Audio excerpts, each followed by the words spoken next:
on a bigger scale. Now again, it would be better if we do nothing. The government does nothing and lets the recession happen. Now of course, since the problems are bigger now, right? We had a bigger dose of stimulus in 2001, 2002 than we had in the 90s. So the bigger the stimulus, the more the damage. Like the bigger the high, the bigger the come down, the worse the withdrawal, the worse the hangover. So now we really are in a situation where if we do nothing, it's really gonna hurt. Because we made a lot of mistakes. And that's why the politicians are so reluctant to take that approach. They say, well, we can't. We have to save. People say, well, imagine if the government didn't bail out all these banks. Yeah, it would have been horrible. Because you know what? A lot of them would have failed. Almost all the Wall Street investment banks, in fact, probably all the investment banks would have failed. And a good number of the commercial banks would have failed. The losses would have been horrific. Creditors would have lost money. Depositors, you know, the government actually had to bail out the money market funds. A lot of people would have actually lost money in money market funds had the government not stepped in. So it certainly would have been bad, and I knew it was going to be this bad. When I wrote in Crashproof, I wrote about Fannie and Freddie were going to go bankrupt. I was talking for years that this is going to be a disaster, that it was going to be huge, that it was the price we were going to pay for the Bush stimulus. Now the question is, what's going to be the price of the Obama stimulus, of the Bernanke stimulus? Yes, what the government did temporarily eased the pain. Just like what Bush and Greenspan did, eased the pain in 2001 and 2002. There's no question that what the government has done thus far has cushioned the blow of this recession. But what we have to ask ourselves is, at what cost? What is the payback? And how long are we going to wait for the bill? I don't think we're going to get as many years as we did under the last one. So the last, we got about 5 years of phony growth. We had a 5-year party before it ended. This time, we'll be lucky, and not lucky, if it's half as long.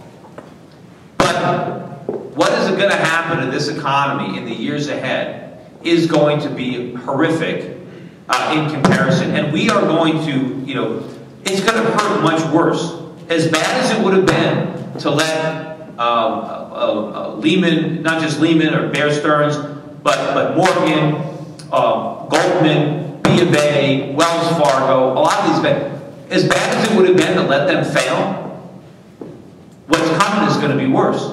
That's the problem. It's always short-term gain for long-term pain. Only this time the pain is going to be excruciating. And what that pain is going to be a complete collapse of the value of our currency. Because what happened is, the government didn't make these losses go away. They only bailed out everybody by printing money and by guaranteeing debt. A lot of the debt now is simply guaranteed by the government. It's still going to go bad. The government is guaranteeing just about every mortgage in the country. The government has taken over General Motors and Chrysler. They didn't stop them from hemorrhaging money. They're still going to lose money, but now those are government losses. All the bad, the entire subprime real estate market, which would have gone away, is now being run by the government. FHA is now guaranteeing, I think half of all the mortgages now, I think 25–30% of them are already FHA guaranteed, and those mortgages come with 3.5% down payments that people buy with tax credits. And I was like, one of the things that Fannie just said they're going to do, because so many people aren't paying their mortgages, they're just going to take the deeds from the homeowners and rent them back. Now what a crazy thing for them to do, because here you have, these are people that can't even qualify for modifications. And they're living in houses now, they probably bought them a few years ago, with arms, they're underwater, their homes are worth a lot less than their mortgage. Chances are they haven't spent a nickel on maintenance over the last few years. So they probably got, problem. The roof could be leaky, the garbage disposal doesn't work, the toilet is, doesn't work right, the heater isn't working, all kinds of problems. Now the government is able to, or the homeowner is able to hand the deed to the government, get a low rent, because remember, he might have been paying $2,000 a month in mortgage, and now he can pay $750 a month in rent. But not only does he take his payment down, he doesn't have to pay property taxes, but now the government has to fix all that stuff, because the government's a landlord. So now the government's got to fix his sink and fix his toilet or his appliances. And what's that going to cost the taxpayer?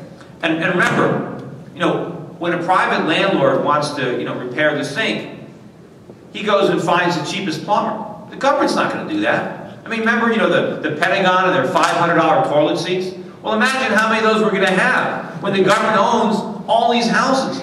And of course, why isn't Fannie just selling those houses? You would think that the government, if someone can't pay their mortgage, sell the house, foreclose and sell it. They don't want to sell it because they don't want anyone to know what real estate is worth. They don't want people to realize that their houses are worth even less than they think because, A, they don't want the banks to know it because they've abandoned mark-to-market accounting again, and they have mark-to-fantasy, and you have all these banks now that are pretending their real estate portfolios have value.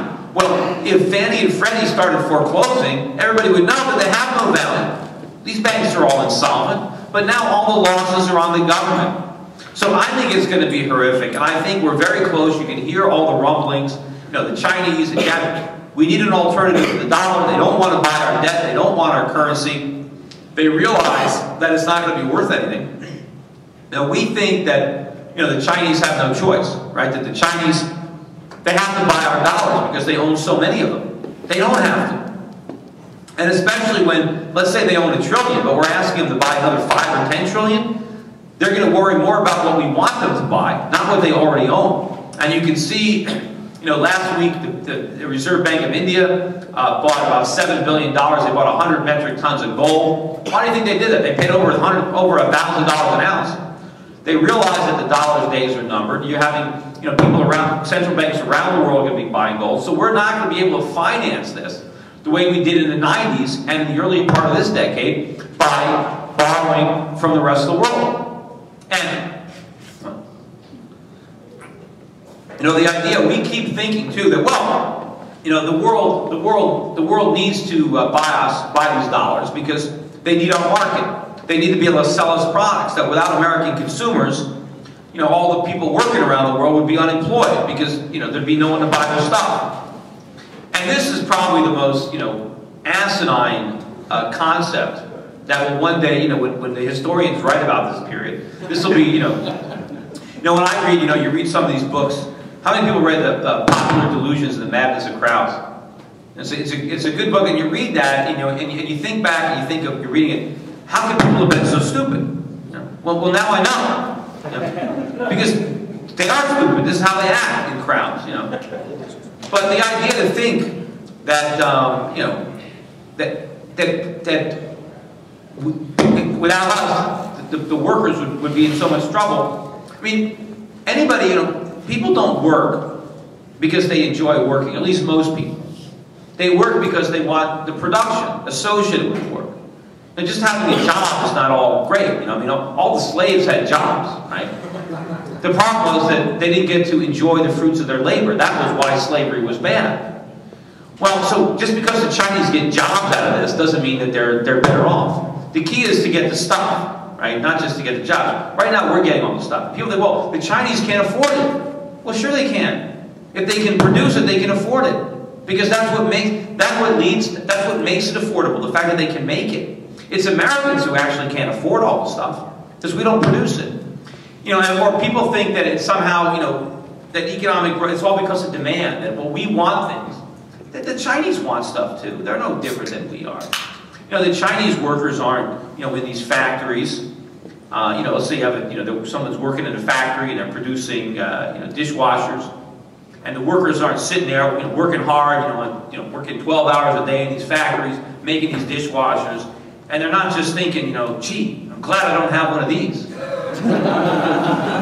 Like, I want to wash my dishes by hand. They want them, they just can't afford them because the Chinese government is taking all their purchasing power and giving it to us.